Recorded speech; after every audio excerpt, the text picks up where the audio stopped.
وعلیکم دوستوں، کہانیوں کی دنیا میں تمام سننے والوں کو خوش آمدید۔ آئیے سنتے ہیں بہت مان تھا جن پہ کا آخری حصہ۔ آصف اور میں بھی اپنے 3 بیٹوں اور 2 بیٹیوں کے ساتھ ہنسی خوشی زندگی گزار رہے تھے۔ ہم دونوں بھی بچوں کے بہتر مستقبل کے لیے گاؤں کو خیر آباد کہہ کر شہر آ گئے۔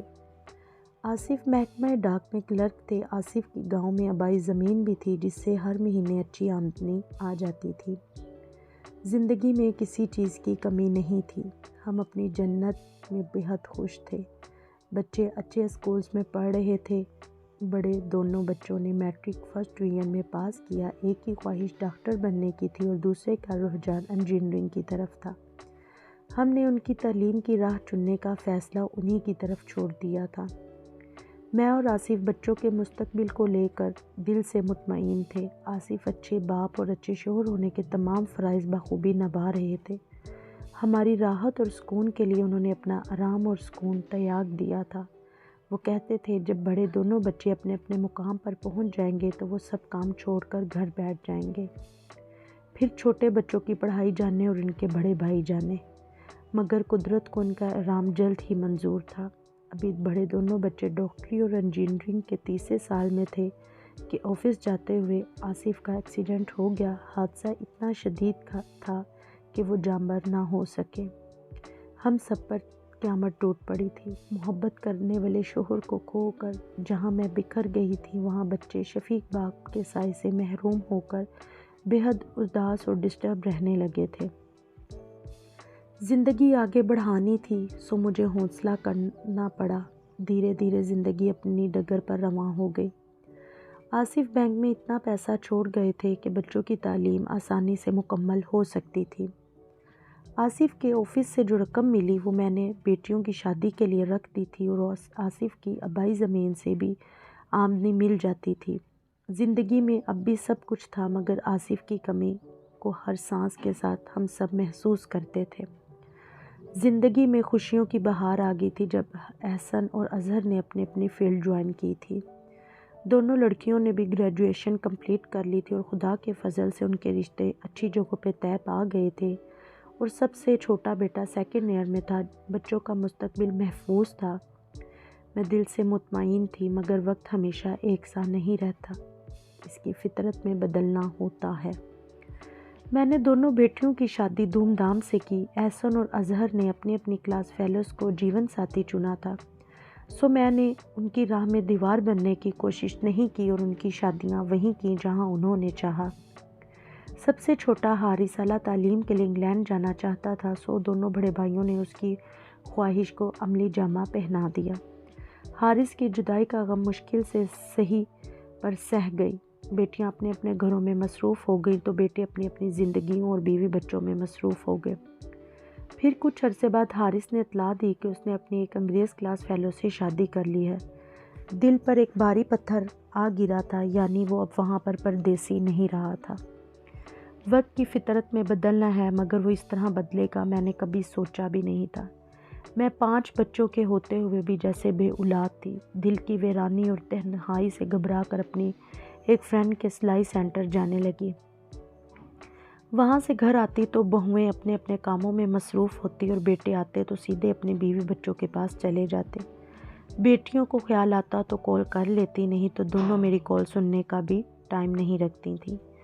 میں خود کو ایک ایسی چیز سمجھنے لگی جیسے میرے بچے کہیں رکھ کر بھول چکے ہوں۔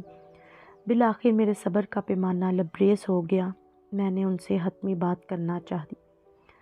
جی امی بولیے، کیوں بلایا تھا آپ نے؟ احسن نے کافی عجلت میں کہا۔ آج تو اتوار ہے بیٹا، چھٹی ہوتی ہے تمہاری؟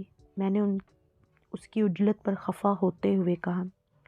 امی آسیہ کو لے جانا ہے، کل سے میکے گئی ہوئی تھی، وہاں سے اسے لے کر شاپنگ کے لیے جانا ہے۔ کتنا عرصہ ہوا تمہیں ماں سے یہ پوچھے کہ آپ کو کچھ لینا ہے پہننے اوڑھنے کے لیے؟ میں نے قدرے خفگی سے کہا۔ آپ کو چاہیے بتا دیجیے، لیتا آؤں گا۔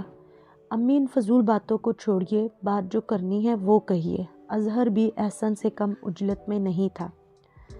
بیوی بچوں کو آؤٹنگ پہ لے جانا تھا چھٹی کے دن۔ ہاں امی کہیے جو کہنا ہے، پھر مجھے گھر جانا ہے، راشد کے کچھ دوست آ رہے ہیں، دعوت پہ تیاری بھی کرنی ہے جا کر، اور مجھے بھی بہت جلدی ہے۔ احمد انتظار کر رہے ہیں، ان کے ایک دوست کی عیادت کے لیے جانا ہے۔ آمنہ کے بعد ریحانہ نے بھی بات جلد ختم کرنے کا اشارہ دے دیا۔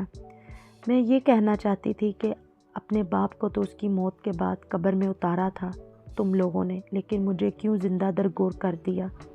اپنی زندگیوں میں اتنے مصروف ہو گئے ہو کہ بوڑھی ماں کو بھول ہی گئے ہو۔ میں نے نہایت کرب امیز لہجے میں کہا۔ امی، ہم آپ کو بھولے نہیں، مگر یہ بھی سچ ہے کہ زندگی اس قدر مصروف ہو گئی ہے کہ اپنے لیے بھی ٹائم نکالنا مشکل ہو گیا ہے۔ باقی تینوں نے بھی اس کی بات کی تائید کی۔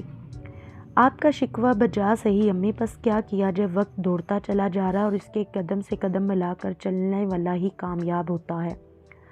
صحیح کہتی ہو تم لوگ، میں اکیلی جان ہو کر تم پانچوں اور گھر ایک سنبھال سکتی تھی، مگر تم لوگ اکیلی ماں کو تنہائیوں کے اذیت ناک گڑھے میں مل کر دھکیل رہے ہو۔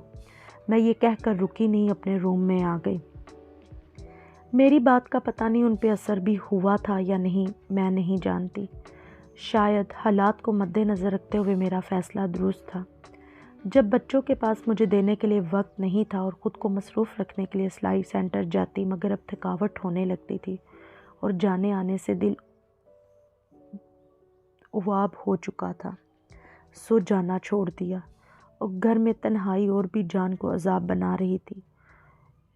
اولاد کے آس پاس رہتے ہوئے بھی میں تنہائی کا شکار تھی۔ اس خیال کے آتے ہی اس پر عمل پیرا ہونے کا فیصلہ کر لیا۔ فیصلہ غلط تھا، درست تھا، اس کا فیصلہ وقت ہی کر سکتا ہے۔ آٹو کو بریک لگنے کے ساتھ ہی خیالات کی دنیا کو بھی بریک لگ گئی تھی۔ اب سامنے حقیقت تھی، اپنا ماضی اور حال کہیں بہت پیچھے چھوڑ آئی تھی۔ آٹو والے کو کرایہ دے کر میں اس بلڈنگ کے وسیع گیٹ کو دیکھنے لگی، جس کے پیچھے میرے جیسی اور بھی کئی قیام پذیر تھیں۔ دل کے جلتے الاؤ کو بجھانے کے لیے آنسو سب کیے تمام بند توڑ کر میری آنکھوں کے کناروں سے باہر جھلک پڑے۔ دل کے جلتے پھولے اور بھی بلبلا اٹھے، جن پہ مجھے مان تھا۔ ان کے پاس نہ تو مجھے دینے کے لیے وقت اور نہ ہی میری کوئی ضرورت۔ پتہ نہیں میری غیر موجودگی محسوس کرنے کے لیے بھی ان کے پاس وقت ہوگا یا نہیں۔ محبتوں میں پلنے والوں کے لیے تو اب بھائیوں کے پاس جگہ تھی، نہ بیٹوں کے پاس۔ اب یہی میری منزل تھی اور شاید آخری سانس تک یہی جگہ میری سکونت ہے۔ میں نے بھی دونوں ہتھیلیوں سے آنکھوں کو رگڑ کر صاف کیا اور تیز قدموں سے ایدی ہوم کا گیٹ عبور کر کے